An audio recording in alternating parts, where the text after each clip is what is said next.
Picture a 40-story tower at 350 California Street in the financial heart of San Francisco. In 2019, market estimates pegged its value somewhere north of $300 million. In 2024, it traded hands for roughly $70 million. That is not a discount. That is not a correction. That is a building losing close to 80% of its assumed value in less than 5 years. In one of the most expensive real estate markets on the planet, and barely anyone outside the industry noticed. Travel 2,000 miles east, and the picture gets darker. In St. Louis, the old AT&T Tower, 44 stories, more than 1 million square feet, once the tallest building in the state of Missouri, sold for $205 million in 2006. In 2024, after sitting essentially empty, it reportedly changed hands for around $4 million. $4 million for a 44-story skyscraper. That is a price collapse of more than 98% on a single trophy asset in a major American city. Now multiply that in varying degrees across thousands of office towers, retail centers, and aging commercial buildings from coast to coast. And then ask the question almost nobody on the evening news is asking: who is holding the debt? The U.S. commercial real estate market, by most industry estimates from groups like the CRE Finance Council and MSCI, is worth somewhere in the neighborhood of $20 to $21 trillion. Against that asset base sits an estimated $4.7 trillion in outstanding commercial real estate debt, according to figures published by the Mortgage Bankers Association as of 2024. And of that $4.7 trillion, industry estimates suggest somewhere between $1.5 and $2 trillion in loans are scheduled to come due between 2024 and 2027. A stretch the industry has begun calling the wall of maturities.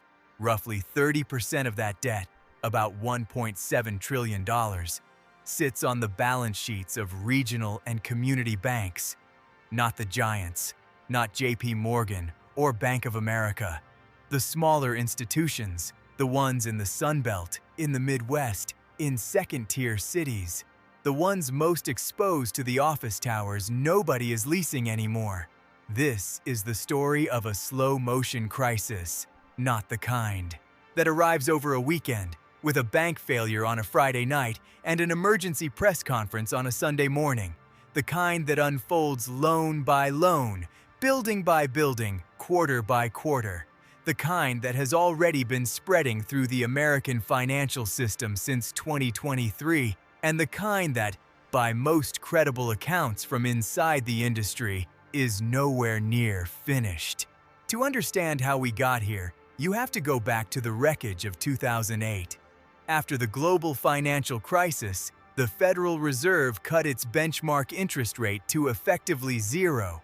It stayed near zero for most of the next 7 years, and then, even after a brief period of normalization, it dropped back to zero in 2020 and stayed there until early 2022.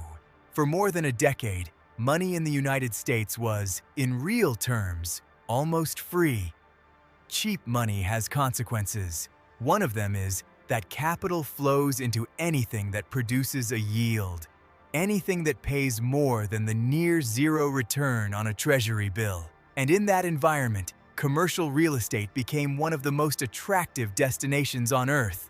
A new office tower in a major American city could finance itself at 3%, sometimes less, and produce rental yields of 6, 7, 8%. The spread was generous. The math, on paper, looked clean. So they built. Between 2010 and 2019, American cities added tens of millions of square feet of new Class A office space. Hudson Yards rose in Manhattan. The Salesforce Tower climbed above San Francisco.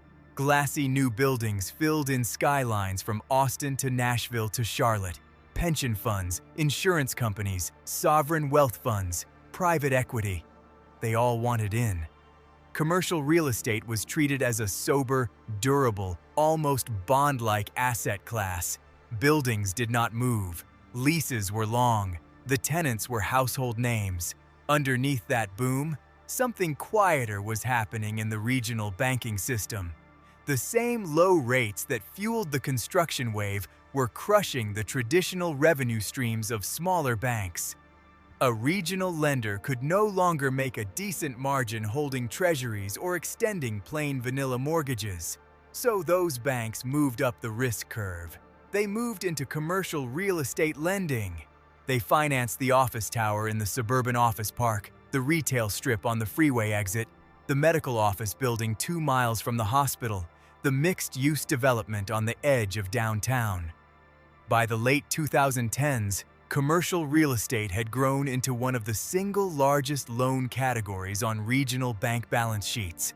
According to Federal Reserve data, smaller banks, those outside the top 25 by asset size, held a disproportionate share of CRE exposure relative to their overall lending portfolios. For some institutions, CRE represented more than 300% of total risk-based capital.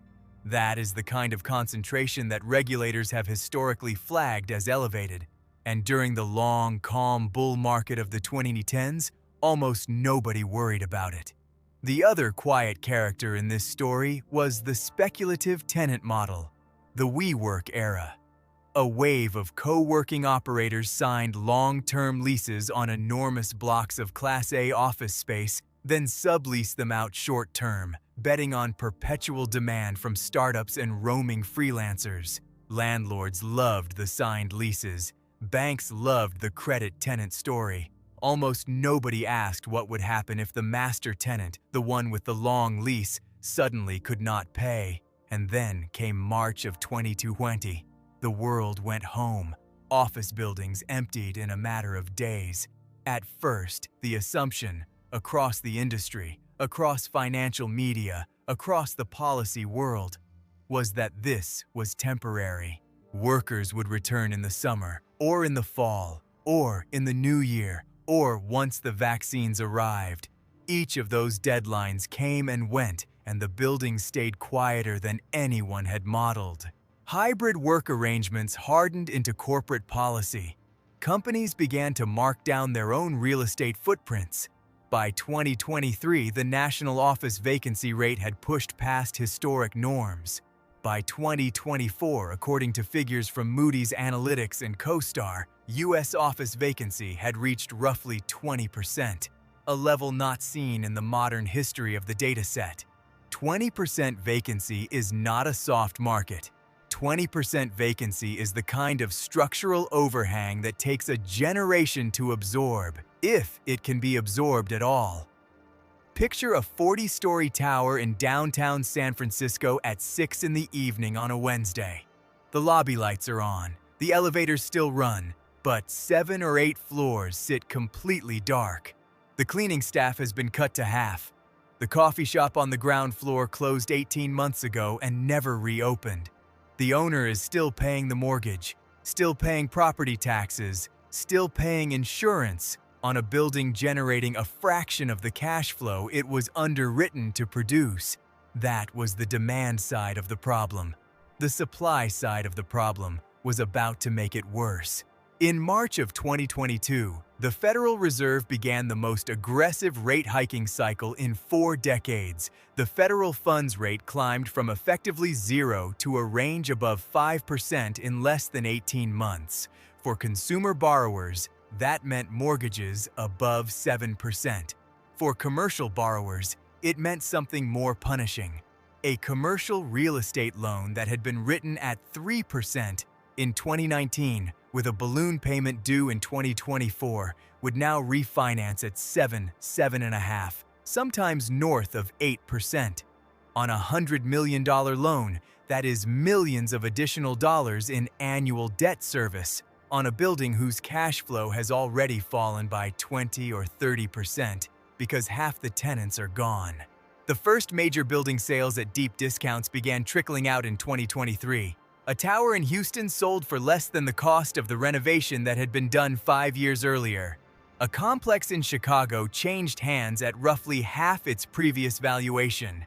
The 350 California street sale in San Francisco, sold for around a quarter of what it might have fetched in 2019, became a kind of grim reference point.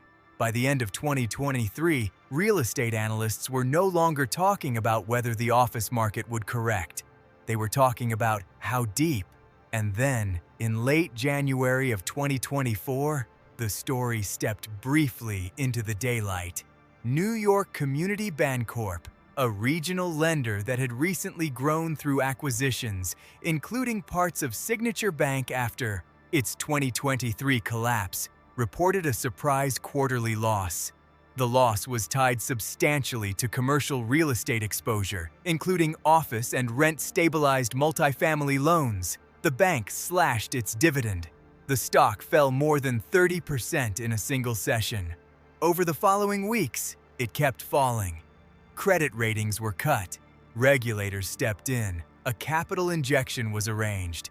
The bank survived, but its name became, for a short window, a flashing yellow light on the dashboard of American finance. The NYCB scare did not turn into another Silicon Valley Bank weekend. There was no overnight collapse, no rush of depositors out the door, but it did something more telling. It revealed, in a single quarterly report, what had been quietly accumulating across the regional banking system for nearly 2 years. Held to maturity losses on bonds. Yes, that had been the SVB story, but also, and increasingly, mark-to-reality losses on CRE loans that the accounting did not require to be marked at all.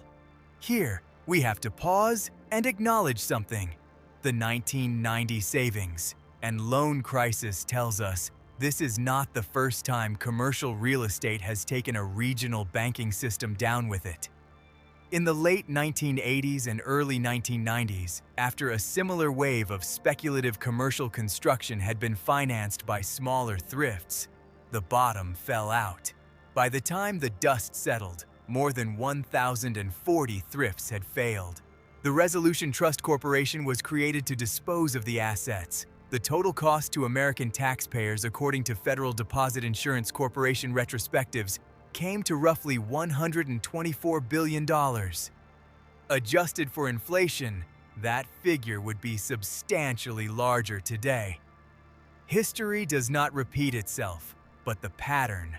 Speculative commercial overbuilding, financed by smaller institutions, exposed when interest rates moved against them, is one that has played out in the American financial system before, and one that some analysts have warned could be playing out again in a different form at a different scale. The math today is, in some ways, harder than it was in 1990. Consider what happens when a CRE loan written in 2019 at 3% comes due in 2024. The borrower has two choices: sell the building or refinance the loan. Selling, in many cases, means accepting a 60 to 80% loss relative to the original valuation. Losses that wipe out the equity entirely and, in some cases, dig into the lender's principal. Refinancing means rolling the loan at current rates, which often means more than doubling the debt service on a building whose net operating income has fallen by 20 or 30%. Neither option is clean. Neither option preserves the value the original underwriting assumed. So a third path has emerged. The industry calls it extend and pretend. The bank, rather than recognize the loss, agrees to extend the maturity of the loan by 6 months, 12 months, sometimes longer. The borrower keeps paying interest, often at the original rate, sometimes at a modestly higher rate. The loan stays on the books at par. The bank's reported capital ratios stay intact. The building, meanwhile, sits half empty. The tenants do not return. The math does not improve. The day of reckoning is pushed forward, not avoided. According to data tracked by firms like Trepp and Moody's, CMBS delinquency rates on office loans climbed steadily through 2024 and into 2025. By some measures, office CMBS delinquency reached double-digit percentages. levels approaching or exceeding the highs of the 2008 crisis.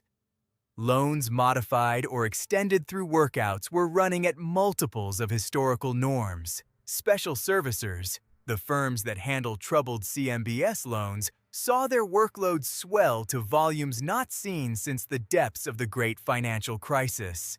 None of this made the network news. None of this drove the front page, because none of it happened on a single weekend. That, more than anything else, is what makes this crisis different. SVB collapsed in a weekend. Signature Bank collapsed in a weekend. First Republic was sold over a weekend. Those were events. The CRE unwind is a process. It happens one building at a time, one loan at a time, one quarterly earnings release at a time, one discrete workout at a regional bank in Phoenix or Atlanta or Nashville at a time. There is no single televised moment. There is no Lehman Friday equivalent. There is only the slow, relentless accumulation of losses distributed across thousands of buildings and hundreds of banks, most of them too small to register on the national radar. It is worth pausing here. The people inside these banks, by and large, are not villains. The loan officers who underwrote these deals were working with the rates and the assumptions that existed at the time. The senior credit committees approving CRE concentrations were following industry standard models that, before 2020, had decades of supporting data. The bankers sitting in conference rooms in Sunbelt regional banks in early 2024 staring at spreadsheets of maturing office loans are not hiding anything. They are doing what bankers do when the math turns against them. They are trying to manage the situation one loan at a time, one borrower at a time, one quarter at a time. You can almost picture the silence in those committee meetings. The slow click of a pen on a notepad, the recognition, around the table, that the building backing the loan in question is not going to be worth what the loan says it is worth. Not this year, probably not next year, possibly not in this decade. The math is just hard, and there is no quick fix that does not begin with someone somewhere absorbing a loss. What does the aftermath look like? Honestly, and the honest answer matters here, nobody knows, but the broad outlines are starting to come into focus, and they rhyme with what happened after 1990, even if the specifics differ. The first thing to expect is the slow repurposing of older, lower-quality office stock. Some of the empty towers, particularly the Class B and Class C buildings in second-tier locations, will, where the economics work, be converted to residential use. Some will be partially demolished. Some will simply sit, year after year, as long-dated calls on a recovery in office demand that may or may not arrive. The conversion process is expensive and slow. Plumbing has to be reconfigured. Floor plates have to be subdivided. Local zoning has to be amended. Industry estimates suggest only a small fraction of the existing office stock is even physically suitable for residential conversion at a reasonable cost. The second thing to expect is that the losses, when they are finally taken, will work through the capital stack in a predictable order. Equity holders absorb the first hit, and in many cases, that hit is already total. The equity in those deeply discounted San Francisco and St. Louis towers in most cases has gone to zero. Mezzanine debt absorbs the next layer. Senior debt, the layer where the regional banks largely sit, absorbs whatever is left. The question is not whether the senior tranches take losses. The question is how large those losses will be, how concentrated they will be at particular institutions, and whether the system absorbs them in an orderly fashion or in a disorderly one. The third thing to expect is consolidation. Regional bank mergers, already running at an elevated pace through 2024 and into 2025, are likely to continue. Weaker institutions, particularly those with the highest CRE concentrations and the thinnest capital buffers, will be absorbed by stronger ones. Some, in the harder cases, will be resolved by the Federal Deposit Insurance Corporation, the 1990 model. The Resolution Trust Corporation, set up to warehouse and dispose of failed thrift assets, is not currently in place for this cycle. But the resolution toolkit the FDIC already operates is, in important ways, descended from those 1990s lessons. The institutional memory is there, the legal authority is there, the political appetite to use it, in scale, has not yet been tested. So where does that leave us in 2026? The wall of maturities is not theoretical anymore. It is here. The loans coming due in 2024 are now past their original maturity dates, many of them extended into 2025 and 2026 under the workouts described earlier. The loans coming due in 2025 and 2026 are stacking up behind them. The Federal Reserve has begun cutting its benchmark rate from the peak reached in 2023, but the cuts have been slower and shallower than many borrowers were counting on. Refinancing rates remain well above the rates at which much of this debt was originally written. The math has not eased. It has, in many cases, simply been pushed forward. The metaphor that keeps coming back when you sit with the timeline is a whoa. A fuse that was lit in March of 2020 when the offices first emptied, a fuse that got shorter in 2022 when the Fed began raising rates, a fuse that got shorter again in 2023 when the first deep discount sales started, a fuse that flickered into public view in January of 2024 with the NYCB scare and then faded back out of the headlines, a fuse that has been burning quietly, building by building, loan by loan, in towers nobody is renting. Nobody knows exactly how long it is. Nobody knows exactly where it ends. But it has been burning in plain sight for nearly 6 years now, and the building it leads to is one we have all walked past without looking up.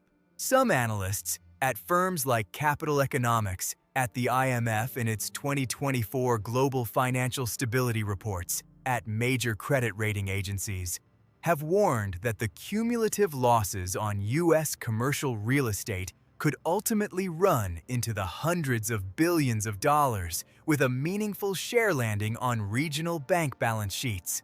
Other analysts argue that the system has time, that gradual rate cuts and gradual workouts will allow the wall of maturities to be absorbed without a systemic event. Both views have credible support. Neither view is certain. History rhymes, but it does not predict. What is reasonably clear is this: the commercial real estate sector, by virtually every measurable indicator, vacancy rates, transaction volumes, CMBS delinquencies, regional bank loss provisions, is in the middle of a correction unlike anything the United States has lived through since the early 1990s. The scale of the debt involved is in the trillions. The exposure to smaller banks is concentrated. The macroeconomic backdrop, rates, well above the cost basis of the existing debt, structural changes in how Americans use office space, is unforgiving. And the resolution, whatever shape it takes, is going to play out not in a single weekend, but across years. The pattern does suggest that when commercial real estate writes down in earnest, the regional banking system writes down with it. The pattern from 1990 suggests that the cost, in the end, finds its way somewhere, to depositors through bank failures, to taxpayers through resolution programs, to communities through credit contraction, or to all of the above in some combination. The pattern does not tell us which version of that story we are in this time. It only tells us, with some confidence, that the story is not over. So the question to sit with as we move further into 2026 and toward the heart of the maturity wall: is this 2008 in slow motion, an event so distributed across time and geography that we will only recognize it as a crisis in retrospect? Or is this something the system, having learned at least some of the lessons of 1990 and 2008, can absorb without a defining moment? The honest answer is that we do not yet know. We will know in the next 2 years, perhaps 3. We will know building by building, bank by bank, quarter by quarter, the same way the problem has been growing all along. In the next video, We will walk through the 1990 savings and loan resolution in detail, what the Resolution Trust Corporation did, what it cost, what worked, and what was quietly papered over. Because if the pattern holds, the playbook from that era is the playbook that matters next. The empty tower at 6 in the evening on a Wednesday is still there. The lights are still on. The lobby is still polished. The math is still hard. And the fuse, somewhere inside, is still burning.